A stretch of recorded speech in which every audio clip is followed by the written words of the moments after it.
From this video, we are going to see the relationship in detail because this is the top most important topic in Salesforce, and I can bet the interview might going to ask you at least one question related to the relationship. So that much importance of this topic is. So let's start from the introductory part. In this video, we are going to cover the types of relationship that Salesforce is supporting, and also Salesforce provides the data types.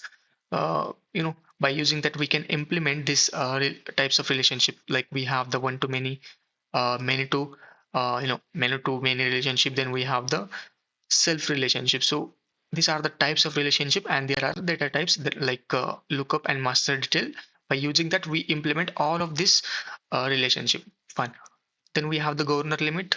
There is a governor limit for the relationship per object. So there is a limit that you can create up to this, right?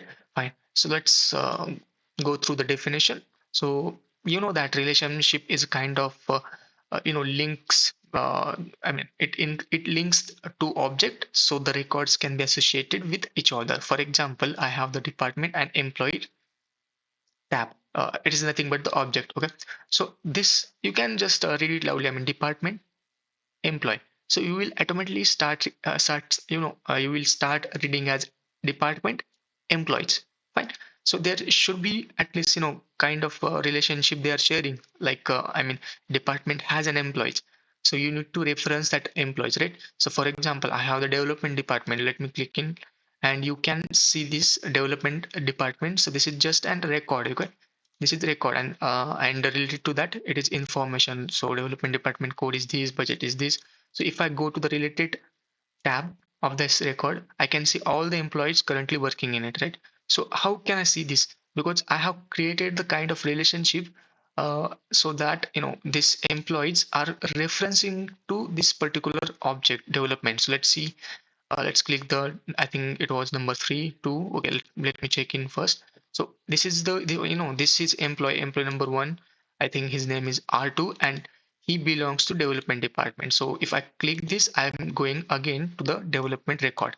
Fine. So they are sharing kind of relationship, and you will need it. You can understand it after some time. If you don't understand what is this relationship and how to create, you will get it. You will get used to it, used to with it.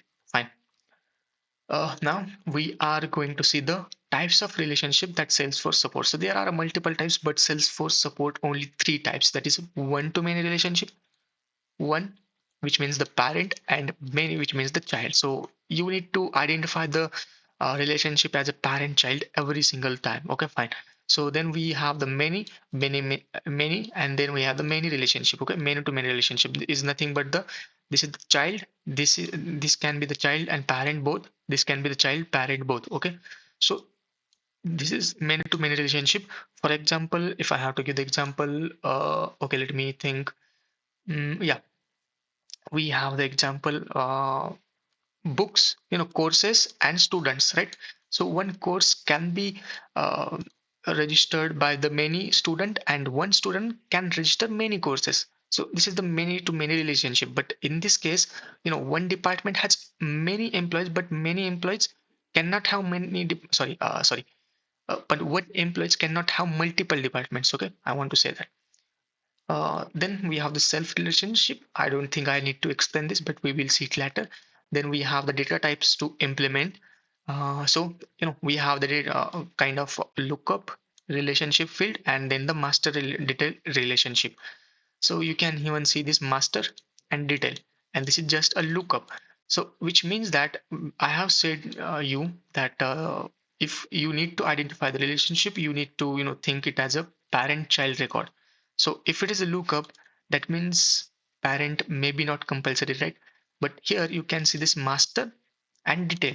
Without a master, there is no detail. So parent is 100% required, and if the parent gets deleted, detail should be get deleted. Okay, I will explain it.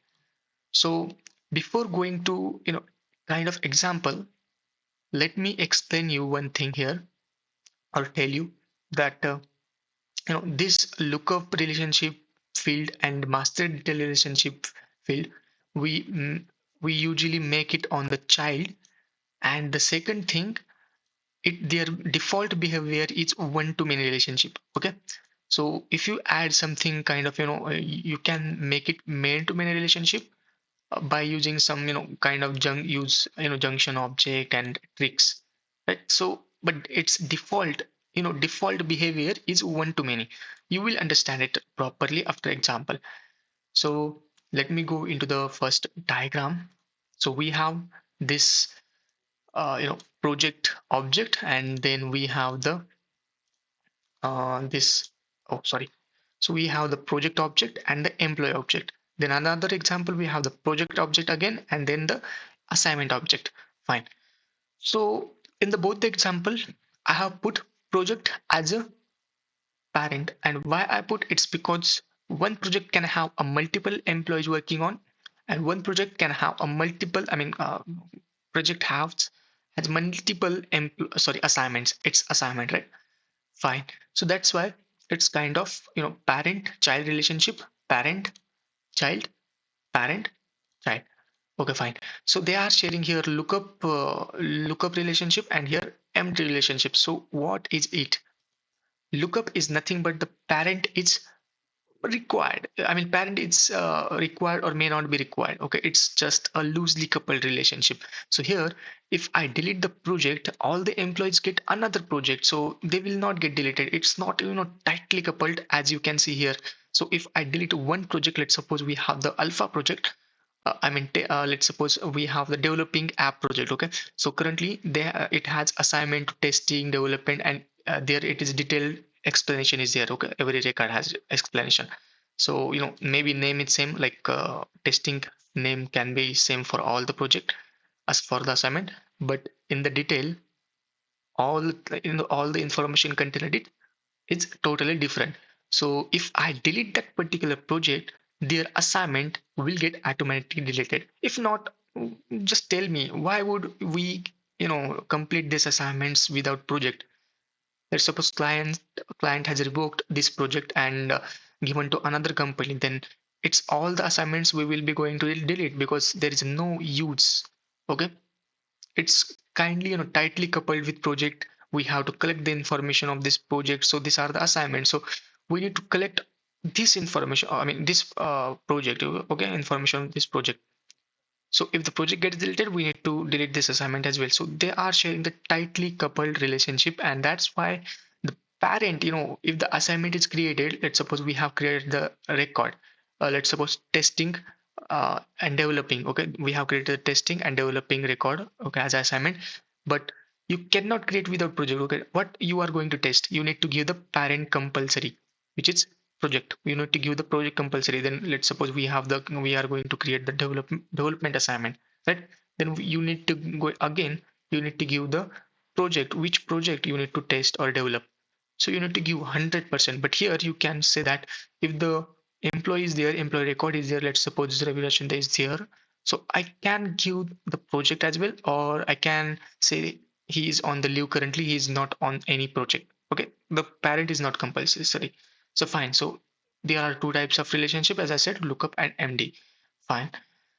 Uh, Fine. Then next we have the governor limit. Okay. So you can even check this. Okay. I have put there arrow. So arrow, I think by mistakenly it's wrong or right as well, because we create this lookup or MD field on the assignment, on the child field. Okay. Why we create on the child field? Because we want to reference to the parent. Okay, we want to reference to the parent, that's why we create this relationship field on the child.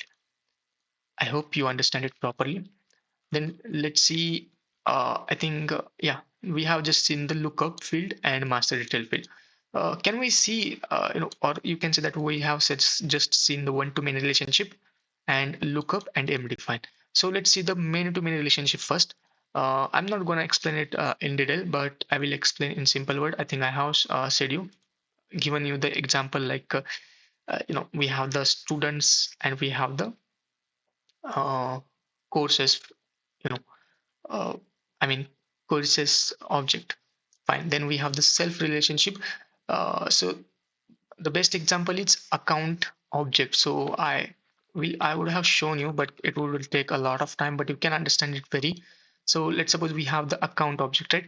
In which, or you can say that user object, okay? So we have the many users currently. You create this, create users in the Salesforce organization. There is a one field called, manager. So you need to give another user from the same object, who is the manager, right? So this is the self relationship. Okay, it is definitely lookup, because if the manager gets deleted, you don't want to delete the particular, main user as well, who was to him. Okay, this is not tightly coupled.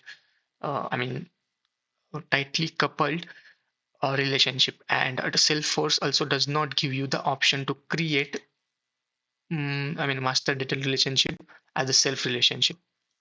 Okay, fine. So then we have the data types to implement. We have just seen this lookup and master detail. Lookup means nothing but the tightly coupled, sorry, loosely coupled, and the parent is not compulsory required. And master detail means parent is 100% required and it is tightly coupled. Then we have the governor limit. It's very simple. Okay. So, first governor limit is, for the relationship is we can create 40, at max 40 relationship field per object. Okay, so you can see here total relationship field per object should be at max 40 only, and in which you can create 40 max, max 40 lookups and max two master detail relationship. So if we created the two master detail relationship, we can create only 38 lookup per object. Fine. So I hope you understand this math. We will see in the next video. We are going to see the one-to-many relationship. We will deep dive into it, because I have just given you the introductory part. I haven't covered many things there. Fine, let's end the video.